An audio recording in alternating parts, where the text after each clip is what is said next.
warahmatullahi wabarakatuh. Waalaikumsalam warahmatullahi wabarakatuh. Bagaimana kabarnya hari ini anak-anak? Alhamdulillah baik, Bu. Sehat semua ya? Sehat. Alhamdulillah. Oke, sebelum kita memulai pembelajaran pada pagi hari ini, minta tolong untuk ketua kelas memimpin doa terlebih dahulu. Ya, Bu. Sebelum memulai pembelajaran, mari kita berdoa menurut kepercayaan masing-masing. Berdoa mulai.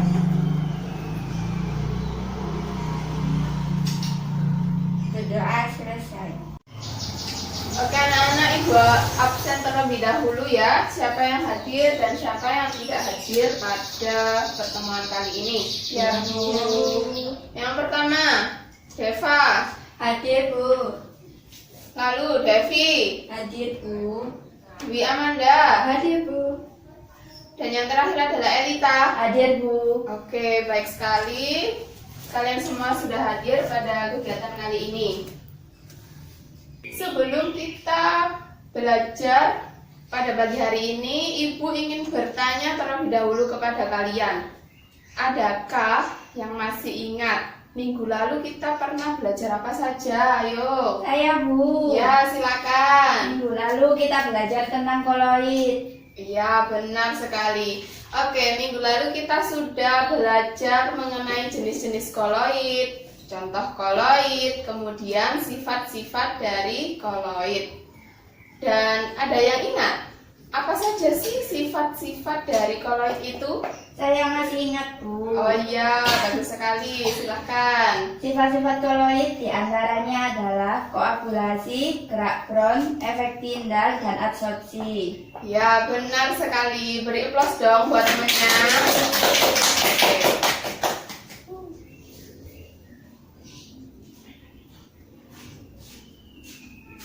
Nah, hari ini kita akan belajar mengenai sifat koloid yang merupakan penerapan dari sifat adsorpsi dan koagulasi. Sebelum itu, Ibu akan membacakan terlebih dahulu tujuan pembelajaran kita kali ini. Yang pertama adalah peserta didik dapat menjelaskan kegunaan koloid dalam kehidupan sehari-hari berdasarkan sifat-sifat koloid dengan benar. Yang kedua adalah peserta didik dapat mengaplikasikan prinsip dari sifat koloid, adsorpsi, dan koagulasi dalam menyelesaikan masalah pada proses penjernihan air sungai dengan adsorben dan koagulan sederhana dengan baik. Dan yang terakhir adalah peserta didik dapat merancang penyelesaian masalah dalam kehidupan sehari-hari menggunakan prinsip sifat koloid, adsorpsi, dan koagulasi ditinjau dari aspek kimia dan kesehatan dengan tepat. Oke. Setelah itu, coba kalian amati terlebih dahulu gambar apa itu? Sungai, sampah. Oh iya, benar sekali. Itu adalah gambar sungai yang banyak sampahnya ya. Kemudian gambar yang kedua. Gambar apa? Banjir. Ya, banjir merupakan akibat dari sampah yang banyaknya menggenang di sungai. Dan yang terakhir adalah gambar. Ada yang tahu? Saya, Bu. Ya, silahkan. Warga yang kekurangan air bersih sehingga mengambil air yang kotor. Ya, benar sekali jawaban kalian. Nah, jadi anak-anak, ketika kita membuang sampah itu ke sungai, tentu akibatnya tidak akan terjadi pada saat kita membuang sampah tentunya. Akibat itu akan terjadi pada jangka waktu tertentu. Contohnya pada gambar yang kedua, ketika musim hujan dan sungai tidak bisa menampung debit air yang meluap, akhirnya terjadilah banjir. Dan yang ketiga, ketika musim kemarau tiba, apa yang terjadi? Bisa saja kan kita kekurangan air bersih. Dan akhirnya kita memanfaatkan air yang sudah tercemar atau yang kotor untuk mandi, mencuci, dan lain-lain. Oke, selanjutnya ya. Nah, ini salah satu contoh krisis 3 bulan krisis air bersih. Warga Cianjur terpaksa manfaatkan sungai kotor. Nah, ini merupakan salah satu contoh masalah yang awalnya bersumber dari sampah, yang akhirnya sampah tersebut mencemari sungai yang awalnya bersih menjadi kotor. Oke, sebelum itu Ibu akan membagi kalian menjadi 4 kelompok. Masing-masing kelompok beranggotakan 3-4 orang. Jadi silahkan berkelompok 3-4 orang ya. Baik, Bu. Oke.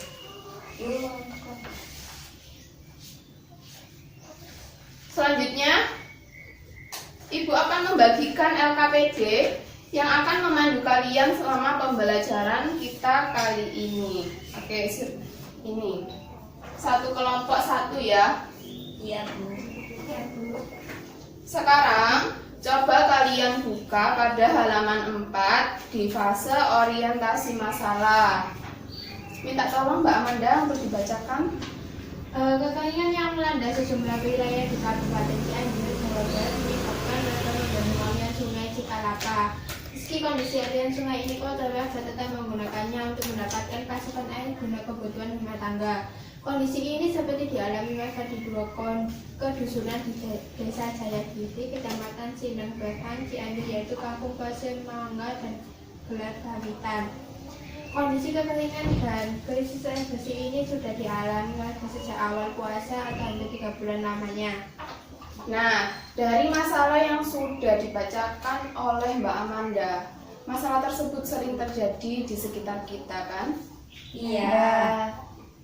Untuk itu, dapatkah kalian sebagai seorang siswa untuk memberikan solusi atau cara untuk mengatasi masalah tersebut menggunakan prinsip koloid yang sudah kita pelajari pada pertemuan sebelumnya, khususnya pada materi koagulasi dan adsorpsi. Untuk itu, Ibu akan memandu kalian.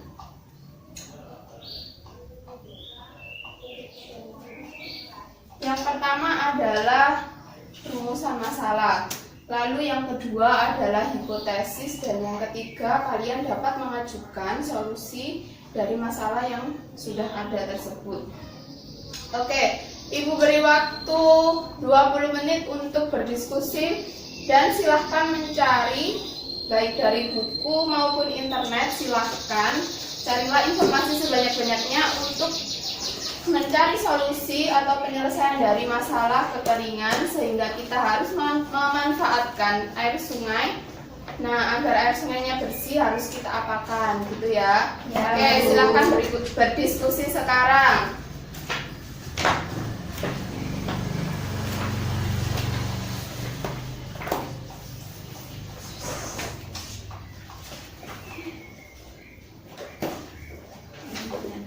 Ya, Bu.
isi terlebih dahulu tabel pengamatan dan analisis datanya. Ibu beri waktu 10 menit, silahkan.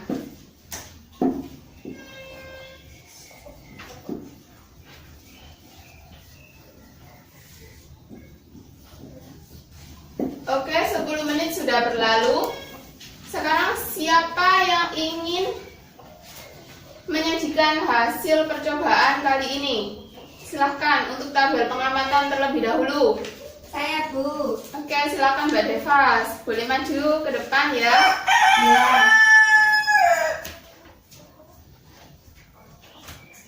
Tabel hasil pengamatan.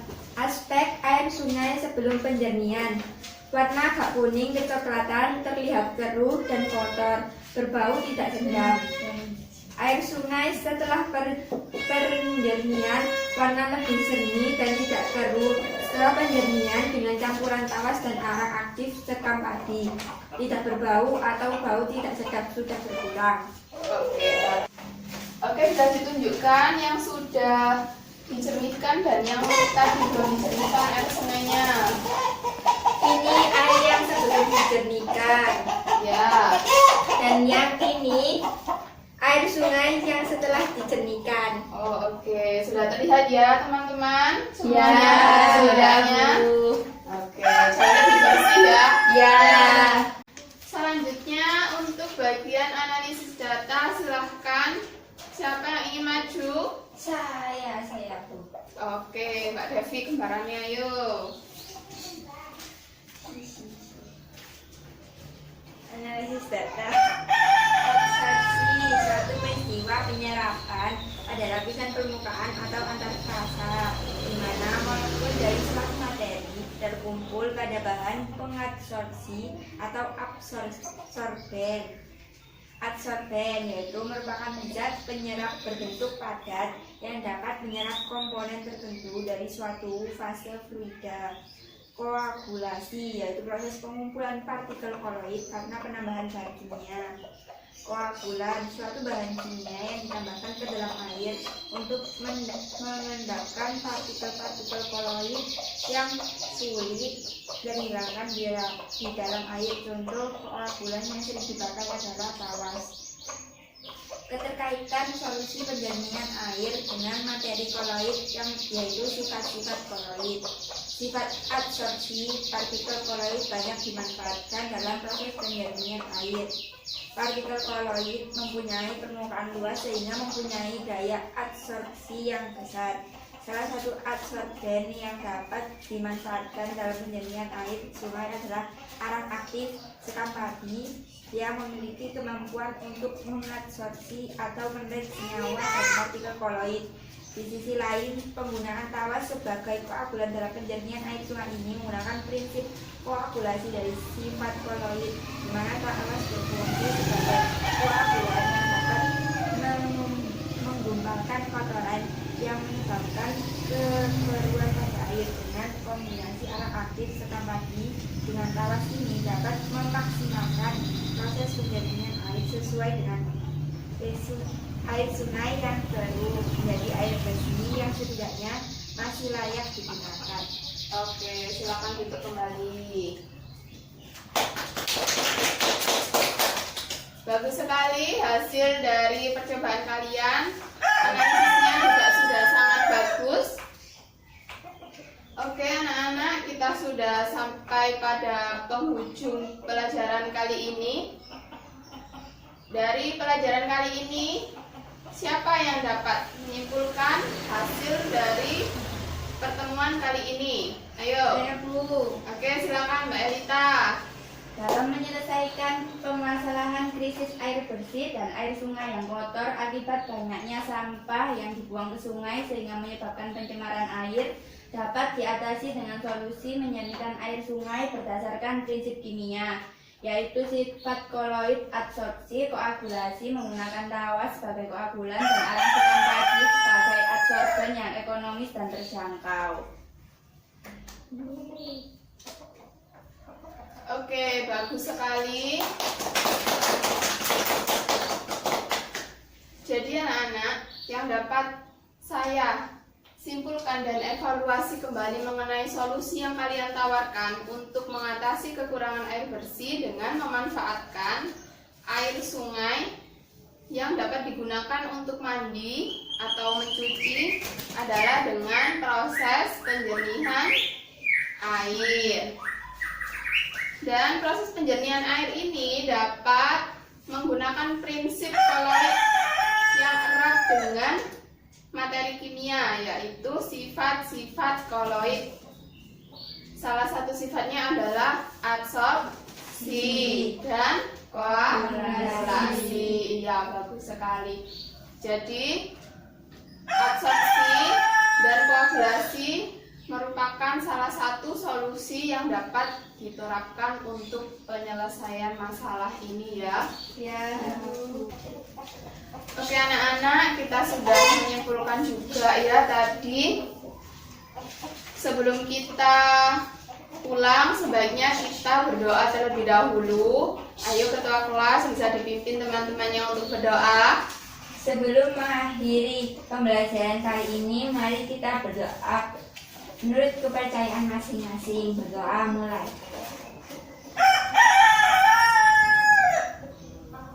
Berdoa selesai. Oke, terima kasih untuk ketua kelas. Oh iya anak-anak, kita sudah selesai ya pembelajaran kali ini. Jangan lupa untuk minggu depan tetap belajar ya, karena kita akan melakukan ulangan harian. Jadi tetap semangat dan harus belajar lagi ya, jangan sampai nggak belajar. Ayo ya. Iya, Bu. Oke, ya sudah Ibu akhiri pertemuan kali ini. Tetap jaga kesehatan dan makan makanan bergizi ya. Jangan lupa minum vitamin juga. Iya, Bu Guru. Siap, Bu. Ya. Ibu akhiri. Wassalamualaikum warahmatullahi wabarakatuh. Waalaikumsalam warahmatullahi